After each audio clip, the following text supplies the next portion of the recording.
అందరికీ నమస్కారం. తెలుగు కథామాలకు స్వాగతం. పూల మనసులు నవల చదువుకుంటున్నాము. రాసిన వారు మాదిరెడ్డి సులోచన గారు. 2-3 రోజులు భార్య దగ్గరకు ప్రయాణమై మానివేశాడు. అత్తమామల ప్రవర్తనకు ఆశ్చర్యపోయాడు. కాలేజీలు తీసే రోజులు దగ్గర పడ్డాయి. ఆ రోజు ఎలాగైనా వెళ్ళి ఆమె ఎప్పుడు వెళతానంటుందో కనుక్కోవాలి. అలమార క్రింద అరలోంచి ఇస్త్రీ పెట్టిన పైజమా లాల్చీ తీసి తొడుక్కున్నాడు. రాంబాబు గారున్నారా? ముత్యాలు కంఠం వినిపించింది. ఏమిటి ముత్యాలు, అమ్మగారి ఆరోగ్యం ఎలా ఉంది?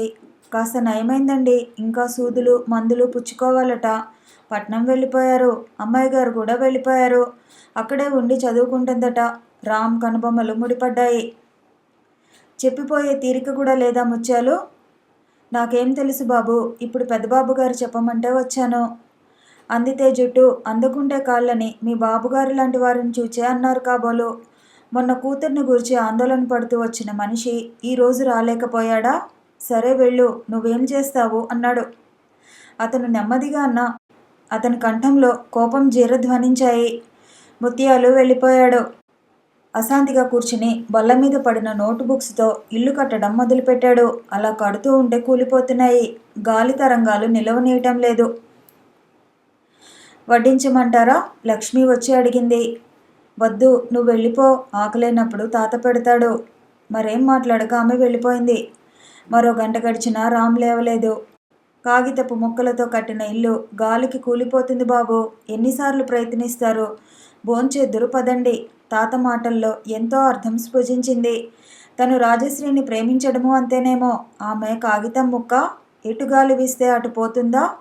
ప్రస్తుతం అంతే.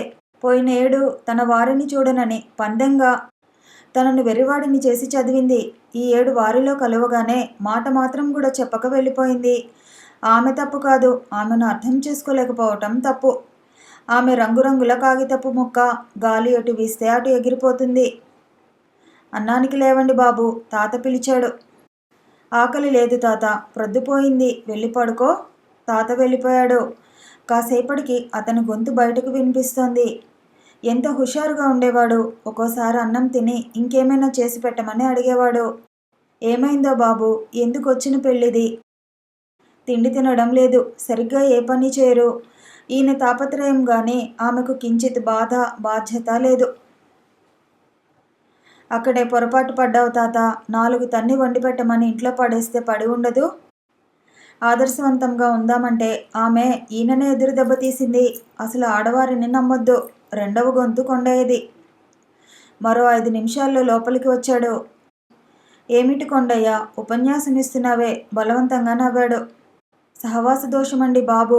రత్తి నా కొంపగూల్చింది బాబు. నాకు తెలియకుండానే దాన్ని పెళ్లి చేశారు. అదేం మాట, వారం క్రితం పెళ్లి కాలేదనే చెప్పావు కదయ్యా. అదే నాకు తెలిసింది. రాత్రికి రాత్రే యాదగిరి నరసింహస్వామి సన్నిధిలో పెళ్లి చేశారుట. పోనీలే కొండయ్య, బాధపడి ఏం చేస్తావు?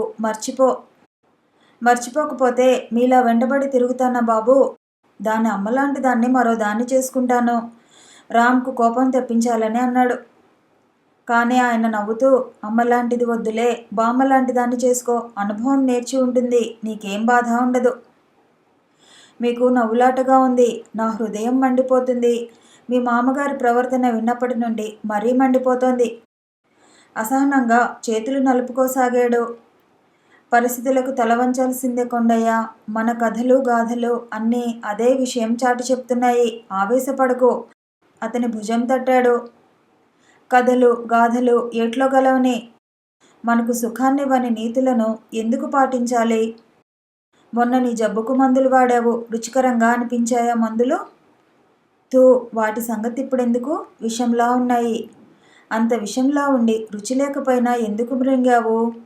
అదేం మాట, శరీరం బాగుండాలని, ఆరోగ్యం కాపాడుకోవాలని. దీనికి సాపత్యం ఎక్కడా? చెప్పనీ మరి. అలాగే మనకు సుఖాన్నియని విషయాలను కూడా పాటించాలి. మనం సంఘజీవులం. సంఘానికి దూరంగా ఉండలేము. తొందరపడి ఏ పని చేయకు. ఈ విషయంలో మీ మాట విననందుకు క్షమించండి బాబు. రత్తిని సర్వనాశనం చేస్తాను. దానికోసం అహోరాత్రులు కష్టపడి చదివాను. అతని కండరాలు బిగుసుకున్నాయి.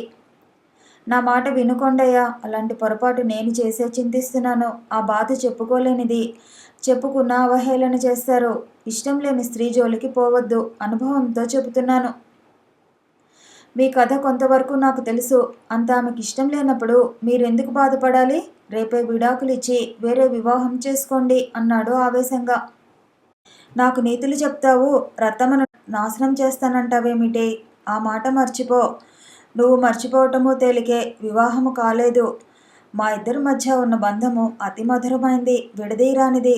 చేత్తో బుగ్గలు రాసుకుంటూ పలికాడు. మీ మనసు బాగుండలేదు. రేపు వస్తాను. కొండయ్య లేచాడు. కొండయ్య, నేనంటే నీకు గౌరవం ఉందా? అదేం ప్రశ్న బాబు? జ్వరమాపకంలా గౌరవం కొలిచే యంత్రాలు లేవు మరి. ఎందుకు లేవు? నాపై ఏమాత్రం గౌరవం ఉన్నా రత్తమ్మ విషయం ఆలోచించకు. ఆమె పరాయి స్త్రీ. మంచిది, ఆమోదించి వెళ్ళిపోయాడు కొండయ్య. రాత్రి గడపటం అతి కష్టమైంది రామ్కు. అలాంటి రాత్రులే మరో 10 గడిపాడు. ఆ రోజు ఉదయమే లేచి కాలకృత్యాలు తీర్చుకుని 2-3 పుస్తకాలు ముందేసి కూర్చున్నాడు. ఆత్రంగా కొండయ్య వచ్చాడు. రా కొండయ్య, నేను విన్నది నిజమేనా అని తెలుసుకుందామని వచ్చాను. నేను అదే ప్రశ్న నిన్ను అడుగుదామని అనుకుంటున్నాను. పాలేరుతనం వదిలివేశావట కదా? వదిలేయక నేనేం చేస్తే యజమానికి ఎందుకట? తన పనిలో లోపమైతే తిట్టాలి. ఈ మధ్య నన్ను, నా చదువును ఒకటే ఎత్తిపడవటము. పోతే పోయింది, పిండాకుడు పని. పోనీలే, ఏది జరిగినా మేలుకే అన్నట్టు. మేలో కీడో మీరు పండ్లపల్లిలో పంతులుగా పనిచేస్తున్నారా? అప్పుడే నీదాకా వచ్చింది. ఇంకా చేయందే. ఈ రోజు నుండి వెళతాను. నేను ఆ ఉద్యోగం చేయకపోతే పై చదువు చదవటానికి వీలు లేదు కొండయ్య. ఎన్నిసార్లు దొంగ సర్టిఫికెట్లు పుట్టిస్తామో. అందుకే చేరాను, అతి తేలికగా చెప్పాడు. అదేమో కానీ డబ్బు ఇబ్బందుల నుండి దూరం కావాలని కూడా చేరినారు.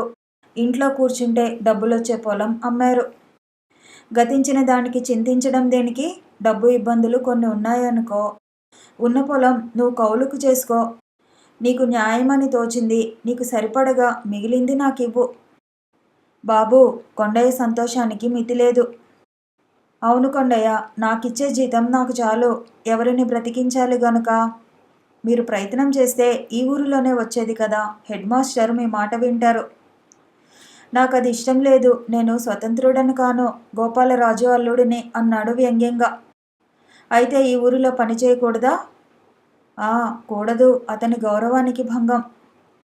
అతని గౌరవం గంగలో కలవని మనకేం? 4 మైళ్ళు రాను, 4 మైళ్ళు పోను, ఎలా వెళతారు? ఈరోజు అద్దె సైకిల్ తీసుకుంటాను. రేపు ఒక సైకిల్ కొనాలని ఉంది. ఏమిటో బాబు, మీరు ఇలా చేయటం ఏం బాగుండలేదు. బ్రతకలేక బడిపంతులన్నారు. బ్రతకడానికి బడిపంతులని సరిపెట్టుకుందాము. ఇలా ఒకరి క్రింద ఉద్యోగం చేయటం ఇష్టం అనుకున్నానా? కానీ చేయాల్సి వస్తుంది. అమాయకులైన పసిపిల్లల్లో పడి ఈ సంసార విషయాలు కొన్ని మర్చిపోతానేమోనని ఆశిస్తున్నాను. లక్ష్మి పలహారం తేవటంతో సంభాషణ ఆగిపోయింది. లక్ష్మి, ఈరోజు సరే, రేపటి నుండి ప్రొద్దుటే వంట చేసి పలహారం డబ్బాలో వేసి ఇవ్వు. అదేమిటి బాబు? లక్ష్మమ్మ, మన బాబుగారు ఉద్యోగానికి వెళుతున్నారు, తెలిసిందా? లక్ష్మి అపనమ్మకంగా కొండయ్య వైపు నుండి రామ్ వైపు తిరిగింది. అంతే లక్ష్మి, అతను నిజమే చెబుతున్నాడు. వంట చేయటానికని త్వరగా అటు నుండి వెళ్ళిపోయింది లక్ష్మి. రాజా, వెంట్రుకలను అలా లాగి పెట్టకే, నేను వేస్తాను జడ. కమలమ్మ వచ్చి దువ్వెన లాక్కుంది. నీకసలు అంత బలం రాలేదు. ఉండనీయమ్మా. నీ పనులు చేయడానికి నాకు బలం చాలదా? పిచ్చిపిల్ల, రాయిలా తయారయ్యాను. ముందటిలా కావాలి. ఏవి, ఇంకా ఆ బుగ్గలు పూడుకోందే. వయసు వస్తుందా పోతుందా? నవ్వి కూతురు వెంట్రుకలు చిక్కుతీసి 2 జడలు వేసింది. అమ్మా, సాయంత్రం అలా సుమతి వద్దకు వెళతాను. ఆలస్యమవుతుంది. తుండుతో మెడలు ముఖం తుడుచుకుంటూ చెప్పింది. అలాగే వెళ్ళు, తొందరగా తిరిగిరా. రెండో అన్నయ్యకు సంబంధం మాట్లాడటానికి ఎవరో వస్తున్నారు. నాకు ఈ కాలపు పనులు తెలుసా? సాయం చేద్దువు. బీరువాల నుండి చీర తీసి బయటపెట్టింది కమలమ్మ. రాజశ్రీ సీతాకొక చిలుకలా తయారై వెళ్ళింది కాలేజీకి. మీనాకు ఇప్పుడెంతో సంతోషంగా ఉంది. రాజశ్రీ మునుపటిలా ఉత్సాహంగా తిరుగుతోంది. మీనా, ఈరోజు సుమతిని చూసి వద్దామే. కావాలంటే నువ్వు వెళ్ళు, నేను మాత్రం రాను. దాని భర్తాయనం వినలేను. చేతులు జోడించింది మీనా. ఆమె భుజంపై ఒక్కటి చరిచింది రాజీ. ఎందుకే దాని మొగుడంటే అంత ఈర్ష్య? నువ్వు చెప్పటమే గాని అదెప్పుడు మొగుడిని గురించి చెప్పలేదు. అదేం కర్మో, నువ్వెప్పుడు పోయినా దానింట్లో ఎవరన్నా ఉండటమో, నువ్వు త్వరగా రావటమో జరుగుతుంది. ఈసారి విను. వింటాను, తప్పేదేముందే? అంత మాట వినడానికి దాని మొగుడు మన్మధుడా, నలకూబరుడా? పోనీ కనీసం సినిమా తారలా మేకప్ చేసుకోడు. అంత చెప్పదగిన విషయాలేమున్నాయి? నువ్వు చెప్పటం లేదు? ఉలిక్కిపడింది రాజశ్రీ. ఈ మధ్య రామ్ను స్మృతిపథం నుండి తొలగించాలని ప్రయత్నం చేస్తోంది. మీనా మాటలతో మళ్ళా అది గుర్తు వచ్చింది. మధ్యాహ్నం వరకు అన్యమనస్కంగా గడిపింది. మీనా కోసం చూస్తూ చెట్టు క్రింద నిలబడింది. చిగురాకులలో చిలకమ్మ చిన్న మాట విన రావమ్మ వెనక నుండి ఓ అబ్బాయి పాడుతూ వచ్చాడు. రాజశ్రీ నవ్వి ఊరుకుంది. మీనా వచ్చింది. వాడికి 4 చీవాట్లు పెట్టక అలా చూస్తావే? వారి అలవాట్లు మన చీవాట్ల వలన మారవు సరికదా, ఎక్కువవుతాయి. నీదంతా వింతవాదం. మీనా డ్రాయింగ్ పని మిగిలి ఉందని ల్యాబొరేటరీలోకి వెళ్ళింది. రాజశ్రీ సుమతి ఇంటికి వచ్చింది. టైం 3 కూడా కాలేదు. ఒంటిగా ఉంటుందని భావించింది. తలుపు తట్టబోతే లోపలి నుండి నవ్వులు వినిపించాయి. వారి సంతోషానికి ఆటంకం ఎందుకని వెనుదిరగబోయింది. ఇంతలో తలుపు తెరవబడింది. నవ్వుతూనే సుమతి బయటకు వచ్చింది. రాజీ, వెనుదిరిగావేమిటే? మీ వారు ఇంట్లో ఉన్నారు అందుకని. అంటే వారు నీకు కొత్త? చేయి పట్టుకుని లాక్కుపోయింది. అతను మంచం మీద లేచి కూర్చున్నాడు. నమస్కారం అండి, రండి. అతని పిలుపు విని నిస్సంకోచంగా కూర్చుంది. ఇప్పుడైనా కాఫీ ఇస్తావా? మధ్యాహ్నం సెలవిస్తే సంతోషంగా ఇంటికొచ్చానండి. కాఫీ అడిగితే లెక్చర్ ఇస్తుంది. హాయిగా స్నేహితులతో వెళ్ళినా కాఫీ దొరికేది. వెళ్ళకపోయారు. కాస్త ఆగండి, పలహారం కూడా తయారు చేస్తాను. ఏం చేయమంటావు రాజీ? నీకు ఇష్టమైంది చేస్తాను. ఈ వరుస బాగుందే. మీ ఆయనను అడుగు. మా ఆయన సంగతి నీకు తెలియదు. చాలా బుద్ధిమంతులు. ఏది పెట్టినా తింటారు. అయితే నాకేం వద్దు. అమ్ముందిగా, పలహారాలకేం కొరత లేదు. అలా అంటారేమండి? మీ పుణ్యాన నాకు దొరుకుతుందని సంతోషపడుతుంటే. అదేమిటి సుమతి, రోజు అతన్ని ఉపవాసం ఉంచుతున్నావటే? నవ్వుతూ అడిగింది. మరే, ఆరోగ్యానికి మంచిది. సుమతి ఏదో టిఫిన్ చేయసాగింది. రాజశ్రీ వెళ్ళి దగ్గర కూర్చుంది. వారిని చూస్తే తనకెంత డబ్బున్నా అంత ఆనందం లేదేమోననిపించింది. ఈసారి సుమతి కాలేజీకి వస్తుందనుకున్నాను. ఆనందుని సంబోధిస్తూ అంది. నేను పంపుదామనే అనుకున్నాను. మీ స్నేహితురాలేమో అమ్మ అవుదామనే ఉబలాటంలో ఉంది. సుమా, చెప్పవేమే, ఇంత సంతోషవార్తను ఎలా దాచావే? ఉండవే నువ్వు. నీకు పూర్తిగా సిగ్గు లేకుండా పోయింది. భర్త వంక చిరుకోపంతో చూచింది. పైగా వారిని కోపగిస్తావేమే? నీకు శిక్ష వేయాలి. అత్యంత సంతోషంలో స్నేహితురాలు వీపుపై చరిచింది. మాట వినదు. నా పేరు మీదుగా 2 వేయండి, నవ్వుతూ ఆనంద్ అడిగాడు. కొద్ది రోజులాగండి, మీ వీపు మీద వేసేవాడు వస్తాడు. మా సుమతి అంత బుద్ధిమంతురాలు ఎవరండి? అబ్బే, అంతా వక్రబుద్ధండి. సిగరెట్లు ఎక్కువ కాలిస్తే ఏదో జబ్బట, కాఫీ త్రాగితే మరో జబ్బట, వేయించిన కూరలు తింటే అజీర్తి అంటుంది. ఏం చెప్పమంటారు నా తిప్పలు? పోయినేడాదికి ఈ ఏడాదికి ఎంత లేదన్నా 10 పౌండ్లు పెరిగి ఉంటారు అన్నది. మరుక్షణమే లజ్జితురాలైంది. పరపురుషులను అలా దీక్షగా చూచి అనవచ్చా? అబ్బే, మీరు బొత్తిగా స్నేహితురాలి పక్షం వహించారు. మీ భర్తగారైతే కాస్త నన్ను సపోర్ట్ చేసేవారు. వేడివేడి పకోడీలు తింటూ సంభాషణ మరీ సరదాగా సాగింది. మహారాణి గారు, తమరు తెచ్చుకోండి, ఎదురుగా చూస్తూ కూర్చున్నాడు ఆనంద్. వారింటిలో ఉన్నంతసేపు ప్రపంచాన్ని మర్చిపోతుంది రాజశ్రీ. వారికి ఏమి తక్కువ ఉందని ఆనందంతో గడుపుతున్నారు. ఆ ప్రశ్నయే ఆమెను వెంటాడసాగింది. వెళతానని లేచింది. మీరు కాస్త అవ్వ వస్తే అంట్లు తీసుకోమని చెప్పండి, దానిని బస్సు వరకు పంపిస్తాను అని చెప్పులు వేసుకుంది సుమతి. ఆజ్ఞ అన్నాడు భర్త. ఎందుకే నీకు శ్రమ? నిజంగా మీ ఇంటిలో కలిగిన ఉల్లాసం ఇంకెక్కడా లభించదు. సంతోషం, అది నీ మంచి హృదయానికి నిదర్శనం. నాకు నీకు దేంట్లో సాపత్యమే? ధనవంతుల గారాల పట్టివి నేను సాధారణమైన. రాజశ్రీ సుమతి నోరు మూసి, ఇంటిలో కూర్చునే కంటే ఎక్కడైనా భట్రాజు పని చేయరాదటే? నాకు బీద ధనవంతులన్న భావన లేదు. చల్లని నీ స్నేహం కావాలి. తన నోటి మీదున్న స్నేహితురాలి చేయిని మృదువుగా విడిపించుకున్నది. రాజీ, ఆ భావం ఉందని నిన్ను నువ్వు మోసం చేసుకోగలవేమో గాని నన్ను చేయలేవు. నేను చెప్పేది అబద్ధమంటావా? ఈసారి కోపం వచ్చింది రాజీకి. అంటాను, అది కటిక సత్యం కూడాను, దృఢంగా అంది సుమతి. ఏ ఆధారంతో ఆ మాట అంటున్నావు? నేను నిన్ను ఎప్పుడైనా కించపరిచానా, లేక చిన్నచూపు చూచానా? తీవ్రంగా అడిగింది. నీకు అప్పుడే కోపం వచ్చింది. నిజం ఇంకా చేదుగా ఉంటుంది, భరించలేవు. భరించలేకపోతే ఉన్నపాటున నిన్ను ఇంటిలోకి పిలుచుకు వెళ్ళి 4 వడ్డిస్తాను. చెప్పమ్మా తల్లి. ఆ భేదభావం లేకుంటే రామ్కు దూరంగా ఉండవు. చదువు మీద అభిలాషతో దూరంగా ఉన్నా ఉత్తరం రాసేదానివి. అతను నీ క్షేమం తెలియజేయమంటూ రాసిన అంత నిర్లక్ష్యంగా ఉండవు. అతను ధనవంతుడు కాదని నేను నిర్లక్ష్యం చేయలేదు కదా. మరి నా కథంతా చెప్పాను. అతను నన్ను ఆటబొమ్మని చేశాడు. నా సర్వస్వము దోచాడు. పొరపాటు ఒకరిదేనంటావా? నాది ఉండొచ్చు కొంత.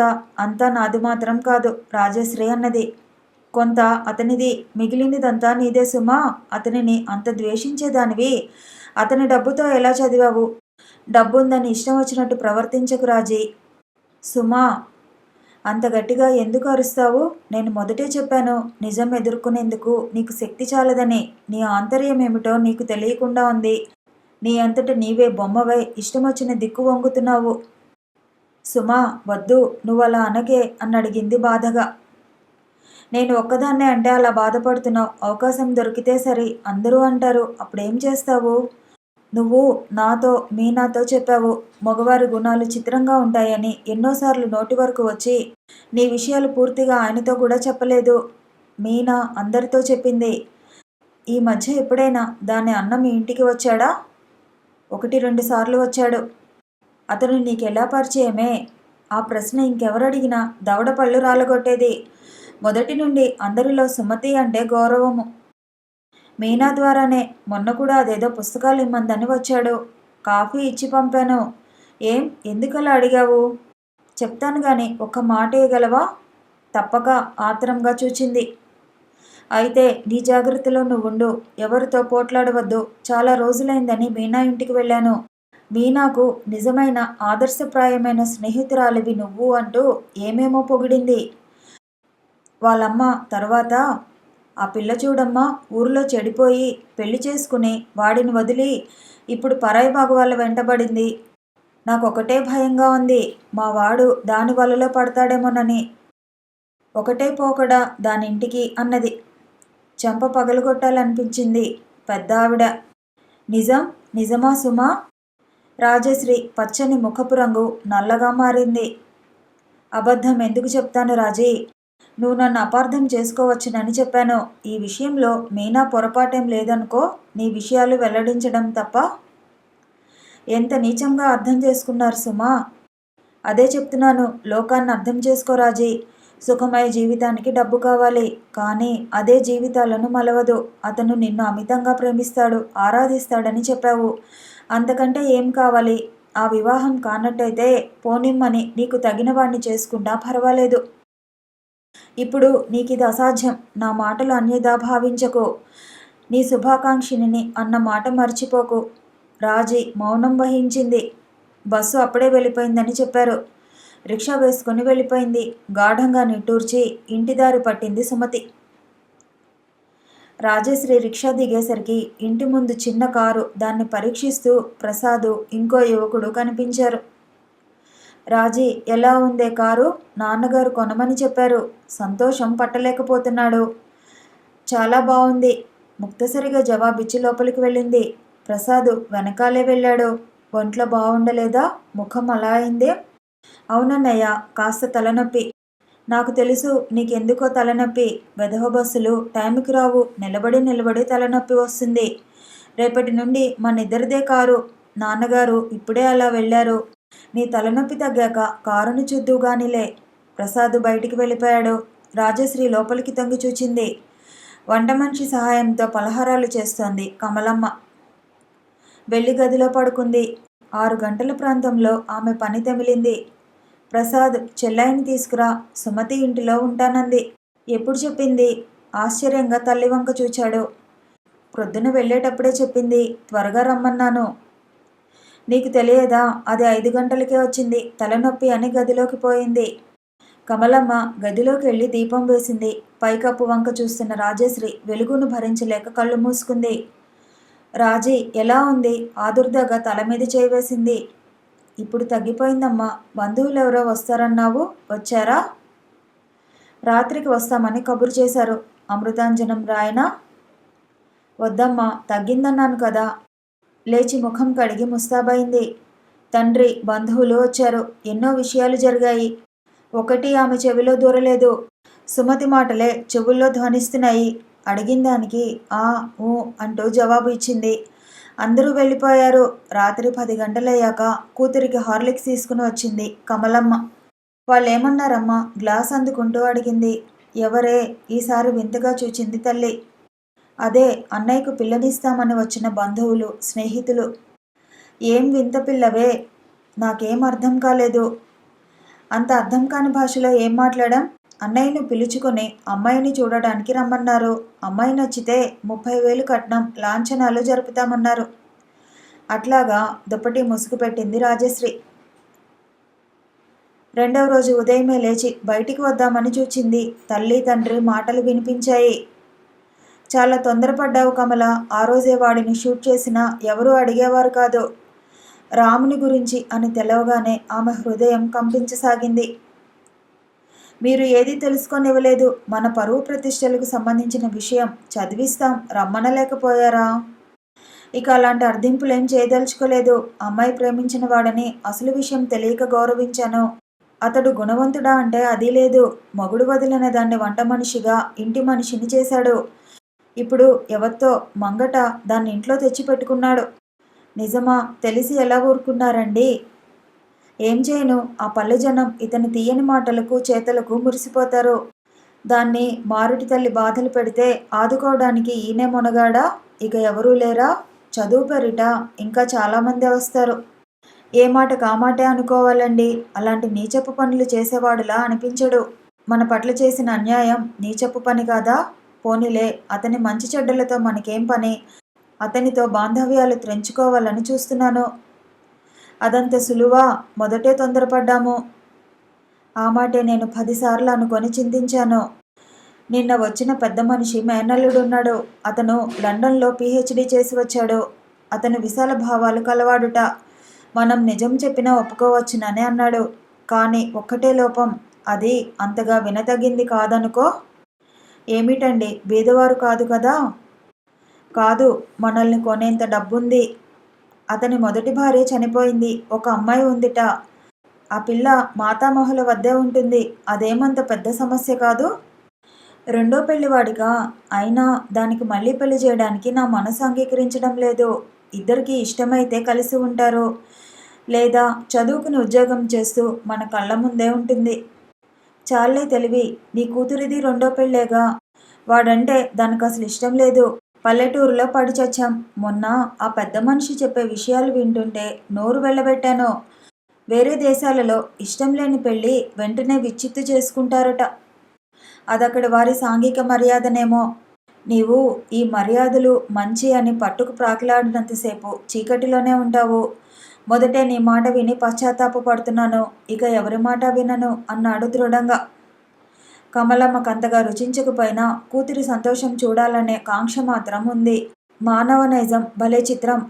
అందరూ మంచిదంటే విముఖత పెరుగుతుంది. అందరూ కాదన్నప్పుడు ఆ పని ఎడల సుముఖత పెరుగుతుంది.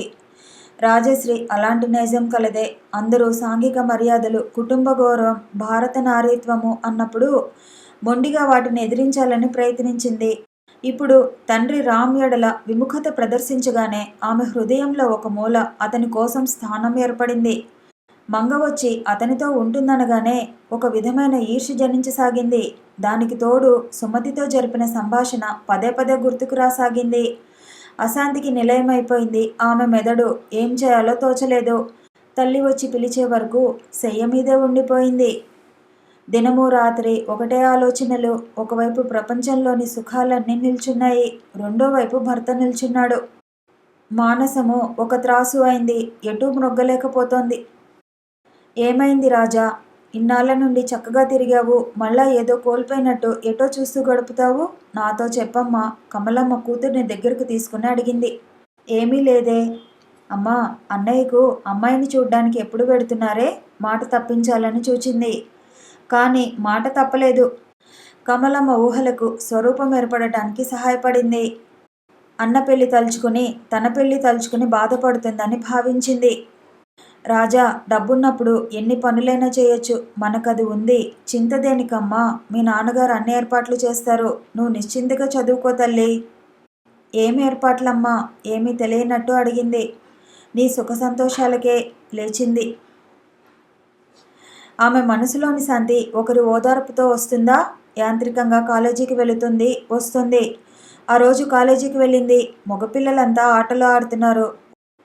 ఉదయం ఎండలో కూడా ఏ మాటలో తెలియలేదు. వారంతా కాంపిటీషన్కి వెళుతున్నారని ఎవరో అనుకోగా విన్నది. పీరియడ్ ఉన్నదన్న సంగతి మర్చిపోయి వారిని చూస్తూ తన ఆలోచనలను మేస్తూ నిల్చుంది. భుజముపై చేపడగానే ఉలిక్కిపడింది. మగపిల్లలే అనుకుంటే నువ్వు మానేశావా? సత్యారావు క్లాసు. అదేమిటే అంత దీక్షగా చూస్తున్నావు? మీనా అటు తిరిగింది. వాళ్ళ వంక ఏం చూస్తావే? పొట్టకొస్తే అక్షరం ముక్క రాదు, ఆటల అండతో ప్రమోట్ అవుతున్నారు అన్నది. ఏం లేదే, చేసుకున్న మొగుడిని ఎలాగూ వదిలిపెట్టాను కదా, ఆ ఆటగాళ్లలో ఎవరైనా అందగాళ్ళుంటే గాలించేద్దామని. రాజశ్రీ మీనా వంక చూచింది. ఏమిటే అంటున్నావు? అదిరిపడ్డట్టు చూసింది. నిజమే అంటున్నానే. ఒక మొగుడిని వదిలిన దానికి ఎంతమంది మొగుళ్ళైనా పర్వాలేదు. మీనా ముఖం మాడిపోయింది. రాజీ, సుమతి ఏమైనా చెప్పిందటే? చెప్పింది. ప్రపంచంలో పలు రకాల వ్యక్తులుంటారు, జాగ్రత్తగా ఉండమన్నది. టక్కున జవాబు చెప్పింది. కానీ తర్వాత తన పొరపాటుకు పశ్చాత్తాపపడసాగింది. మీనా వెళ్ళి సుమతిని నిలదీస్తే తన బాధలు పంచుకుని సలహాలిచ్చే ఒక్క స్నేహితురాలు కూడా కరువు అవుతుంది. రాజీ, నన్ను క్షమించు. నా విషయం తెలుసు కదా. మనసులో ఏ విషయమూ దాచుకోలేను. మా వాళ్లతో నీ విషయం చెప్పాను, సానుభూతి లభిస్తుందని తలిచాను. మీనా కళ్ళల్లో నీళ్లు తిరిగాయి. లేదు మీనా, ఊరికే అన్నాను అంతే. ఒక్క విషయం, మీ అన్నగారు నీ పని మీదే వచ్చాడు కదే, నేను రమ్మని చెప్పలేదుగా. ఆ సంగతి నాకు తెలిసే. మా అమ్మ తొందరగా అపార్థం చేసుకుంటుంది. నాకు నిజంగా నీపైన ఎలాంటి అపనమ్మకం లేదే. సుమతి నిన్ను హెచ్చరిస్తుందని నాకు తెలుసు. అది నేరాలు చెప్పాలని కాదు, మాట వరుసలో అంది. దయచేసి నాపై ఏమాత్రం అభిమానమున్నా దాన్ని ఏమనకే, మళ్ళీ అడగవద్దు. వట్టు ఒకసారి చేసిన పొరపాటు మరలా చేస్తామా? ఆ రోజు అన్యమనస్కంగానే క్లాసుకు అటెండ్ అయి ఇంటికి వచ్చింది. రాజా, బావున్నావా? హరి ఎదురు వచ్చాడు. నీరసం తగ్గి నవ్వింది. శ్రీమాన్ హరిహరరాజు గారు పెళ్లి కుమారులు అవ్వటానికి వచ్చారన్నమాట. ఎదురు వచ్చిన అన్నగారి చేతులు పట్టుకుంది ప్రేమగా. ఏం చేయాలి? అమ్మా నాన్న పందాలు వేసుకుని ఉత్తరాలు రాస్తే ఆ తిలోత్తమ ఎవరో తిలకించిపోదామని వచ్చాను. చాలేరా, అక్కడికి మీరు నలకూబరులైనట్టు కమలమ్మ మందలించింది. నరహరి ఒకరి జోలి అక్కర్లేదు అనుకుంటాడు. తన సుఖం చూచుకునే మనిషి. హరికి తండ్రి పోలికలు వచ్చాయి. అవసరాన్ని బట్టి తన గుణం మార్చుకుంటాడు. చిన్నవాడైనా కాస్త ప్రపంచపు రీతులు పాటిస్తూ నిజాయితీగా బ్రతుకుదామంటాడు ప్రసాద్. అన్నయ్య, చదువుకున్న అమ్మాయి అంటే భయం అనేవాడివి ఇప్పుడు ఎలా అంగీకరిస్తావు? అమ్మాయి BA చదివింది. రాజశ్రీ ప్రశ్నించింది. చదివినా గర్వం అతిశయం లేదని అమ్మ చెప్పింది రాజా. ప్రసాద్ వచ్చి ఫక్కున నవ్వాడు. అమ్మా, మన అమ్మాయి MA చదివిన వారిలా డబ్బున్న వారిలా యువరాణి ఉన్నట్టు ఉండాలి. ఇతరుల అమ్మాయిలేమో చదివినా మనకు లొంగి ఉండాలి కదూ. అమ్మ మాట రైటు. హరి బలపరిచాడు. సాయంత్రం అందరూ వెళ్ళి అమ్మాయిని చూచి వచ్చారు. అందగత్తే. ఉన్నవారు ఎవరికి ఎలాంటి అభ్యంతరం లేకపోయింది. వివాహ ముహూర్తం మాత్రం ఫిబ్రవరి వరకు లేదు. అందరూ ఆనందంగా ఇల్లు చేరారు. ఆ ముహూర్తం వరకు ఈ జంజాటం వదిలించుకోవచ్చు. ఏ జంజాటమో ఎవరికీ అర్థం కాలేదు. అది వదిలించుకునేందుకు ముందు అతనికి అమ్మాయిని చూపి అంగీకారం పొందితే బావుండును. అంతా చేశాక వద్దంటే రెండునా చెడ్డ పనవుతుంది. అదెలాగూ చేస్తాను. అతను అంగీకరించకుంటే ఇంకొకరు లేరా? ఇక అతనితో మాత్రం సంబంధం పెట్టుకోను. గోపాలరాజు మాట్లాడేదేమో కొడుకులకు అర్థం కాలేదు. ఏమిటి నాన్న, మీరు అర్థం కాకుండా మాట్లాడుతున్నారు? మన రాజా విషయంలో తన ప్రణాళిక చెప్పాడు. చాలా బాగుంది నాన్న. హరి హర్షం వెలిబుచ్చాడు. ఏమిటి బావుందన్నయ్య? ప్రసాదు వెటకారంగా ప్రశ్నించాడు. నాన్నగారి అభిప్రాయం బాగానే ఉంది. రాజీని అడిగారా? నీకెందుకురా, చదివిస్తే ఉన్నమతి పోతుందని పెద్ద పెద్ద విషయాలు అడుగుతావు. కమలమ్మ కసురుకోవటంతో ప్రసాద్ నోరు మూసుకున్నాడు. హరి దూరం నుండి మళ్ళీ మళ్ళీ రావటం పడదు కాబట్టి అతడుండగానే వరుడు వస్తే బావుంటుందని తలచాడు గోపాలరాజు. రెండవ రోజు రాజశ్రీ సంతోషంగా ఇంటికి వచ్చింది. 4 రోజుల సెలవులు. సన్నగా తుంపర్లు పడుతుంటే ఏదో హాయి అనుభవించసాగింది. ఇల్లంతా చక్కగా ముస్తాబు చేశారు. కొత్త ఫ్లవర్ వాజులలో ప్లాస్టిక్ పూలు సర్దారు. కొత్తవి అధునాతన పద్ధతిలో తయారు చేసిన సోఫా సెట్ తెచ్చారు. హరి అన్నయ్య పెళ్లి నిశ్చయం కాగానే ఇన్ని వచ్చాయి. ఇక వదిన ఇంటికొస్తే ఇంకెన్ని కొత్త వస్తువులు వస్తాయో. నా కోసం కావమ్మా చెల్లయ్య గారు, ఇదంతా నీకోసమే. నా కోసమా? ఆశ్చర్యపోయింది. కమలమ్మ కూతుర్ని దగ్గరకు తీసుకుంది. ఈనాడు పని సఫలమైతే చనిపోయినా హాయిగా ఉంటుందే. ప్రొద్దుట లేస్తే నీ గురించిన దిగులే ఉండేది. అసలు ఇదంతా ఏమిటమ్మా? నన్ను కొన్నాళ్ళు హాయిగా ఉండనివ్వండి. గోపాలరాజు తెర తొలగించుకుని వచ్చారు. హరి వాళ్ళంతా వచ్చారు. హాల్లో ఉన్నారు. నువ్వు పద. రాజా, త్వరగా దుస్తులు మార్చుకుని రా. వచ్చినంత వేగంగా వెళ్ళిపోయారు. తల్లి ఇచ్చిన దుస్తులు యాంత్రికంగా ధరించింది. సమయం లేదని ముఖానింత పౌడర్ రుద్దుకొని హాల్లోకి వచ్చింది. రా రాజా, ఇతను ప్రొఫెసర్ శ్రీనాథ్, మా చెల్లాయి రాజశ్రీ. హరి పరిచయం చేశాడు. పరస్పరం నమస్కారాలు చేసుకున్నారు. రాజశ్రీ ఒకవైపు సోఫాలో కూర్చున్నది. అతను ఆమెనే 10 నిమిషాలు గమనించాక తృప్తిగా అందరివంక చూచి మాటల్లో లీనమయ్యాడు. ఈసారి అతన్ని గమనించటం రాజశ్రీ వంతైంది. మంచి వడ్డు పడువు గల మనిషి. పచ్చని ఛాయ, వెడల్పైన నుదురు, పలుచుగా ఉన్న జుట్టు, కళ్లకు జోడుంది. లేత నీలం టెర్లిన్ సూటుపై మందార రంగు టై కట్టుకున్నాడు. చక్కగా సంస్కారం ఉట్టిపడేలా మాట్లాడుతాడు. ఆమె చదువు, కాలేజీ గురించి అడిగాడు. ఆమె మంద్రస్వరాన జవాబు ఇచ్చింది. పని మనిషి చేత పలహారాలు పట్టించుకు వచ్చింది కమలమ్మ. అందరూ తీసుకున్నారు. కాసేపు అతని అనుభవాలు చెప్పి పని ఉందంటూ వెళ్ళిపోయాడు. అతని ఇంపాల కారు చూచి కమలమ్మ పరవశించిపోయింది. రాజశ్రీ హృదయంలో చిన్న తుఫాను లేచింది. భర్త చనిపోయిన వారు పునర్వివాహం చేసుకుంటారు. కానీ తను రామ్ ఉండగానే ఒత్తైన జుట్టు నుదుట పడుతుంటే సాధారణమైన దుస్తుల్లో పొగరుగా నవ్వుతూ రామ్ కనిపించాడు. వెంటనే ఆ బొమ్మ మాయమైంది. నీటైన సూటులో పెద్ద కారును ఆనుకుని శాంతంగా చూస్తూ మరొకరు నిల్చున్నారు. అనుభూతులతో ఆకాశం వద్దకు చేరుస్తారని ఒకరంటే, అంతస్తులో ఆకాశం చేరుకున్నానని ఇంకొకరంటున్నారు. ఉత్సాహంతో ఉరకలేస్తూ యవ్వనాన్ని చిందిస్తూ పాలలా పొంగేవారు ఒకరు. పాల పొంగు తగ్గి మీగడ ఏర్పడుతున్నట్టు జీవితంలో ఒక గమ్యం చేరుకోవాలని చూచేది మరొకరు. ఆమె ఆలోచనలకు అంతరాయం కలిగింది. అతనికి నచ్చుతుందని మొదటే చెప్పాను కదే. కాకపోతే చిన్న కథ అల్లాల్సి వచ్చింది.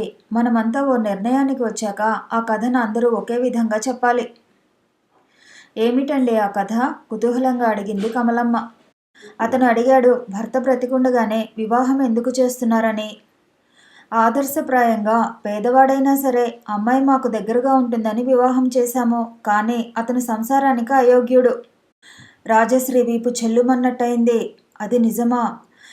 తన ఇష్టప్రకారంగా జరగకపోయినా అతనితో అనుభవించిన అనుభూతి మరవగలదా? అదే బావుంటుంది. కానీ అతను ఒప్పుకుంటాడా? వాడి తలలో జేజమ్మ ఒప్పుకుంటాడు. గోపాలరాజు నవ్వాడు. ఇక ఆలోచించే శక్తి లేకపోయింది.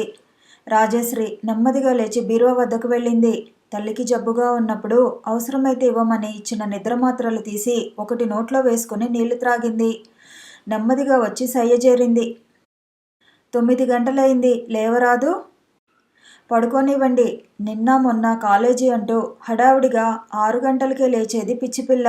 అస్పష్టంగా వినిపించాయి. 9 అయిందా? కళ్ళు విప్పబోతే బరువుగా మూసుకోసాగాయి. బలవంతంగా కళ్ళు విప్పింది. పక్క మీదే కాసేపు దొర్లి లేచి వెళ్ళింది. గది ముందు హాల్లో ప్రేమ్చంద్ గబన్ చదువుతూ ప్రసాద్ కూర్చున్నాడు. రోజు కాస్త ఆలస్యంగా లేచిన చెల్లెల్ని వెక్కిరించేవాడు. అలాంటిది రాజశ్రీ వంక తల ఎత్తి కూడా చూడలేదు. అన్నయ్య, ప్రొద్దుటే నవలు చదువుతున్నావే? ఏం చేయను? ఎవరన్నా అమ్మాయి ఉంటే చూపించు. ఆమె జీవితంతో ఆటలాడతాను. అతని మాటలను తేలికగా తీసుకుంది. ఊరుకుంటారా? అమ్మాయిలు అసాధ్యులు. ప్రత్యక్షంగా చూస్తూ కాదని ఎలా అనగలను?